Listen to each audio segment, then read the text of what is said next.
La montée du terrorisme impulsée par le groupe djihadiste Boko Haram au Nigeria, au Tchad, au Cameroun et au Niger a occasionné l'augmentation des migrations et l'afflux de réfugiés et de déplacés internes. Environ 12 millions de personnes sont impactées par l'insécurité depuis 2014 dans ces 4 pays. Ce sont des violences liées aux attaques armées, comme celle de Boko Haram dont vous venez parler, mais également dues à des clashs intercommunautaires, à des changements climatiques et également des perturbations du système communautaire et également de santé et d'éducation. Ce qui fait que ces populations se déplacent en masse vers des points où ils pourraient trouver la paix.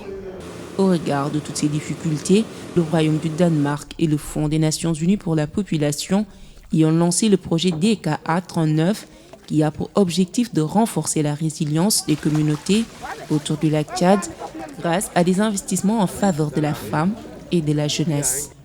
Pour un financement d'un montant d'1 500 000 $ américains, le projet DKA 39, signé en décembre 2017, a couvert le Niger et le Tchad. Les structures sociales de base n'étaient pas là, donc on n'avait pas beaucoup de centres de santé. Le peu de centres de santé qui existaient ont été détruits. Les écoles, comme vous avez vu un peu tout ce qui se passe, même ces dernières années, de plus en plus les écoles sont fermées.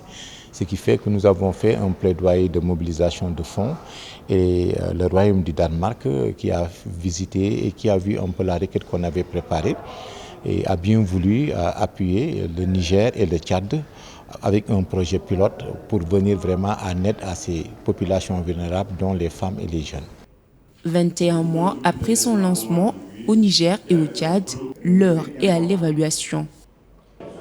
Les deux pays ont exposé récemment à Niamey les principales réalisations du projet auprès des bénéficiaires à l'occasion d'une rencontre régionale sur la mise en œuvre de programmes fondés sur des évidences et le partage de connaissances pour une mise à l'échelle des interventions à haut impact dans le bassin du lac Tchad. Grâce à ce projet, des services ont été offerts et continuent d'être offerts aux populations sur les îles qui polarisent à peu près 20 000 habitants et nous avons réussi à couvrir tous les besoins en matière de santé maternelle. Dans un contexte où l'utilisation des services de santé au Tchad de manière globale est de 22% pour les accouchements, on a réussi sur les îles à assurer 100% des accouchements dans les maternités. Pour une cible de 35 000 personnes qu'on devrait toucher, le projet a touché à peu près 45 000 personnes, notamment les femmes et les filles. L'autre aspect qui amorce l'aspect d'autonomisation, c'est avec les activités génératrices de revenus.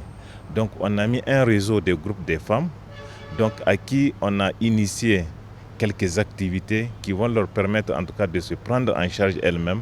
Au terme de la réunion régionale d'évaluation du projet DKA 39, il a été convenu d'établir et de renforcer une plateforme de coordination des interventions humanitaires, de partager et de répliquer les bonnes pratiques identifiées au Niger et au Tchad.